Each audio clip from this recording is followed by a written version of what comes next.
दोस्तों, आज मैं आपको वार्म अप एक्सरसाइज के बारे में बता रहा हूँ। ये एक मैंने इसलिए लिखा है ऊपर कि ये पहला तरीका, मतलब ये कंटिन्यू चलेगा, इससे आगे और भी हैं। नमस्कार से शुरू करते हैं, ईश्वर वंदना से शुरू करते हैं, अपने ईश्वर को, माता पिता और भगवान को प्रणाम करते हैं, गुरु को प्रणाम करते हैं। और शुरुआत इजी और सूक्ष्म योगिक क्रियाओं से करते हैं। गर्दन से breathe out and down, breathe in and up, continue करें।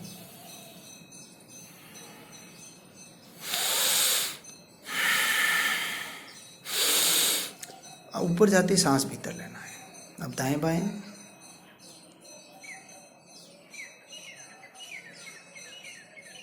गर्दन को दाएं और बाएं, कान को कंधे की तरफ ले जाने की कोशिश करना, जितना संभव हो उतना। ज़बरदस्ती नहीं करना है। धीरे धीरे एक्सरसाइज की जो फ्रिक्वेंसी बढ़ानी है, धीरे धीरे इसका एंगल बढ़ाना है। अब ट्विस्टिंग करना है, नेक को मरोड़ना, कपड़ा जैसे मरोड़ते हैं निचोते समय, वैसे मरोड़ना। 4 एक्सरसाइज है गर्दन की। अब रोटेशन करना। रोटेशन में भी ध्यान पूरा ब्रीथ पे रखें। सांस अंदर और नीचे आते आते आउट।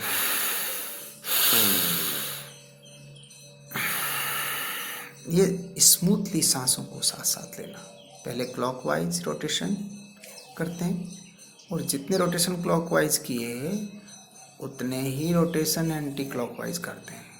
सांसें अभी भी पूरा सही से लेते रहेंगे, सांसों पर पूरा ध्यान रखेंगे।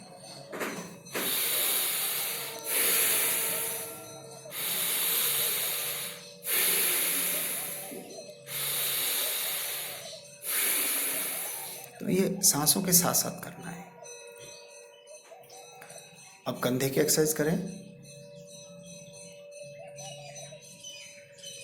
बाएं हाथ को दाहिने कंधे पे रख के दायां कंधा गोल गोल घुमाना, फिर रिवर्स भी घुमाना। सांसों को भीतर गहरा लेना और खाली करना। हाथ ऊपर जाए तो सांस अंदर, नीचे आए तो बाहर, चाहे कोई सा भी हाथ हो।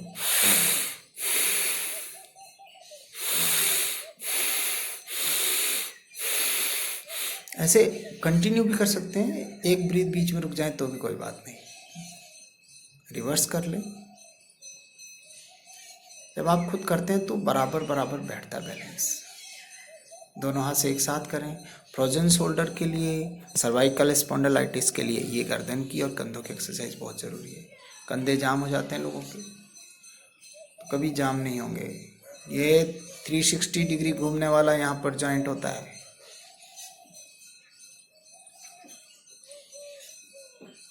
थोड़ा रेस्ट करके नेक्स्ट एक्सरसाइज ऊपर से नीचे की तरफ, गर्दन, कंधे, फिर कमर, ऐसे करते हैं। अभी थोड़ा कोहनियों का और पूरे हाथों की एक्सरसाइज कर लेते हैं। ये भी सर्वाइकल के लिए विशेष है। जो सर्वाइकल वेन्स हैं, जो हमारा मेरुदंड है, उसके फर्स्ट 7 जो मणके होते हैं, कशेरुकाएँ होती है, वो सर्वाइकल से रिलेटेड होती हैं, और वो गर्दन से शुरू होकर के नीचे की तरफ जाती है। तो उनका पूरा व्यायाम हो जाता है, उनमें पूरा का पूरा फ्लेक्सिबिलिटी आ जाती है, लचक आ जाती है। ये हाथ की अंगुलियों को कंधे पे रख के फिर कंधा गोल गोल घुमाना, कोहनियाँ आगे मिलाना, पीछे हाथों को मिलाना, रिवर्स भी करें। कोहनियों को पूरा आगे मिलाएं, ब्रीथ लेते हुए हाथ ऊपर, ऐसे। एक बार बता दिया तो सांसों का ध्यान रखें। कंटिन्यू आपको सांसों पे ही ध्यान रखना है। अब कटिंग कमर के लिए विशेष। सांस बाहर छोड़ते हुए पीछे, सांस लेते हुए आगे।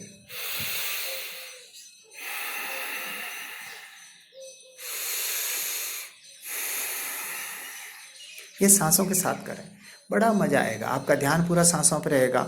शरीर अपनी क्रिया कर रहा है, मन आपके साथ रहेगा, शरीर के साथ रहेगा। ये योग है, मन और शरीर का जुड़ाव।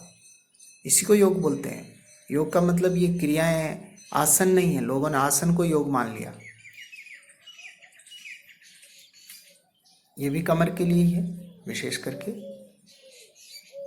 कमर का पूरा रोटेशन होता है, कमर के जो जाम है अंदर जम जाती है, कमर अकड़ जाती है, जो अकड़न समाप्त हो जाती है। अपनी क्षमता से जितना संभव हो सके धीरे धीरे करें और धीरे धीरे ये घेरा बढ़ता जाता है। अब पैर के टखने के लिए एक्सरसाइज अप एंड डाउन करें, पूरे पंजे को नॉर्मल ब्रीथ चलती रहे आपकी, फिर लेफ्ट और राइट, दाएं बाएं, फिर रोटेशन कर लें।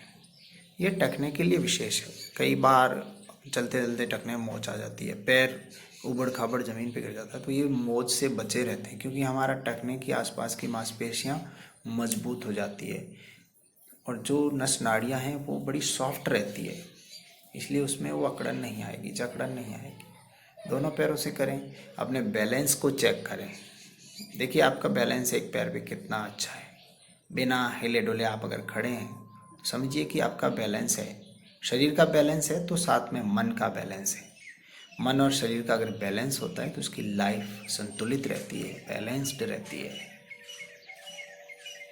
मैं सिर्फ कहने के लिए नहीं कह रहा हूँ, ऐसा होता है, करके देखिए।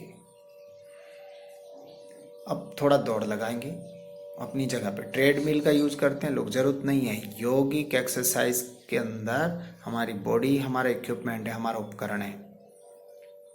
भगवान ने किसी एक उपकरण का हमें साथ में नहीं पैदा किया, इसलिए हमें ज़रूरत नहीं है उसकी। ये जो बीमार हैं या जिनको घुटनों में दर्द है, धीरे धीरे ऐसे करना, ये दूसरी एक्सरसाइज। और इस विशेष क्या है, हाथ और पैर एक तरफ का उठता है, दाहिना हाथ दायां पैर, एक ही तरफ के हाथ पैर ऊपर उठते हैं। गहरा सांस लेके ऊपर उठाना हाथों को, सांस छोड़ते हुए नीचे। और जो यंग है वो ऐसे दौड़ के भी इसको कूद के कर सकते हैं। एडी को नितंब के टच करना है, चाहे धीरे करो चाहे तेजी से करो। बहुत तेजी से चर्बी रिड्यूस होती है, कम होती है पेट की, नितंब की, जांघों की। ये नी के लिए विशेष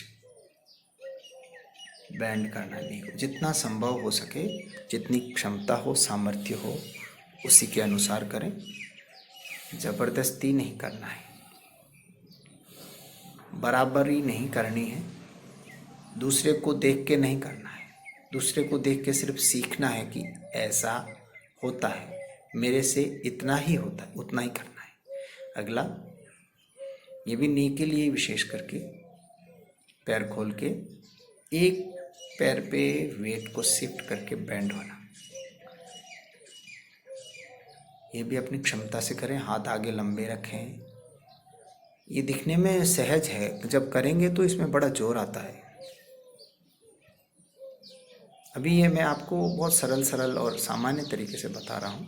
एडवांस इन्हीं एक्सरसाइज का एक एडवांस तरीका भी है, लेकिन अभी 2-3 दिन में ये पूरा कर लेता हूँ मैं। सामान्य तरीका आप सीख जाएं इसको। अब एक तरफ मुड़ करके पूरा बैंड करना नी को, ये भी विशेषकर नी और कमर दोनों के लिए विशेष है। जिनको कमर दर्द है वो भी इसको करें, और घुटनों में दर्द ज़्यादा है तो इसको नीचे कम झुकें, पूरा वेट शिफ्ट करें अपने पैर पे, फिर नीचे जाना। हाथों का घुटने के ऊपर की तरफ रखें और ब्रीथ इन करना है। जब झुकते हैं तो ब्रीथ इन करते हैं, झुक के पीछे की तरफ जाते हैं, इसलिए चेस्ट को फुलाना जरूरी है। ये सांसें मैं लेकर के इसलिए दिखा रहा हूँ कि ऐसे करना है आपको, सांसों को इस तरह से लेना है। थोड़ी रेस्ट करते हैं, थोड़ी देर विश्राम करते हैं, और फिर अगली एक्सरसाइज। लेफ्ट हैंड को उठाया, कान के पास लगाया, राइट की तरफ झुके, अब लेफ्ट की तरफ झुक गए। तो अपने देखिए ऊपर का हाथ की कोहनी सीधी रहेगी, हाथ का जो बाजू है वो कान के टच, जितना नीचे जा सकते हैं जाएं। दूसरा हाथ पैर के पास में स्लिप होगा, नीचे जाने वाला। दृष्टि सामने रहेगी, सामने की तरफ देखना है। नीचे जाते जाते सांस को बाहर, ऊपर आते होते भीतर, ये ध्यान रखना है।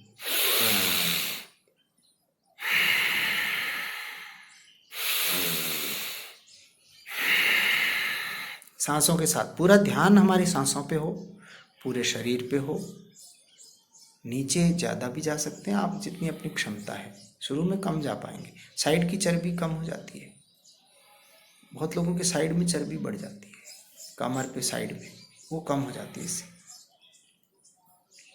और पूरा हाथ देखो, हाथ यूज हो रहा है, मतलब जो जो अंग काम में लिया जाता है उस सब के प्रॉब्लम सॉल्व हो जाती है, वो ठीक रहते हैं। कंधा ठीक रहेगा, कमर ठीक रहेगी और चर्बी कम होगी।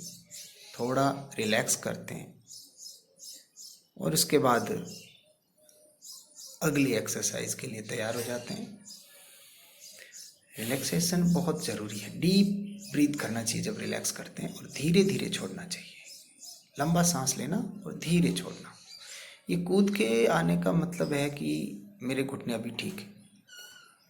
आप भी इस चीज़ को आजमा सकते हैं। बैंड होकर के लेफ्ट हैंड को राइट लेग पे ले जाएं, राइट हैंड को लेफ्ट लेग पे ले जाएं। पूरा ऊपर देखना है, एक हाथ पूरा ऊपर रहेगा, दूसरा हाथ नीचे की तरफ जाएगा जितना जा सके। घुटने तक जाए, थाई तक जाए।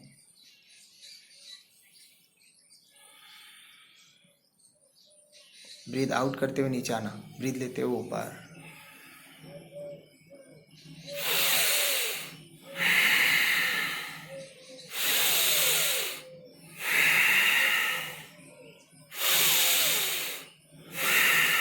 ये सांसों का खेल है। योग और सांस दोनों जरूरी। योग में आसन ही योग नहीं है, ये सांस, ये जो हमारा मन और शरीर सब एक साथ रहें, एक जगह रहें। कुछ पल रेस्ट करते हैं। रेस्ट बहुत जरूरी है।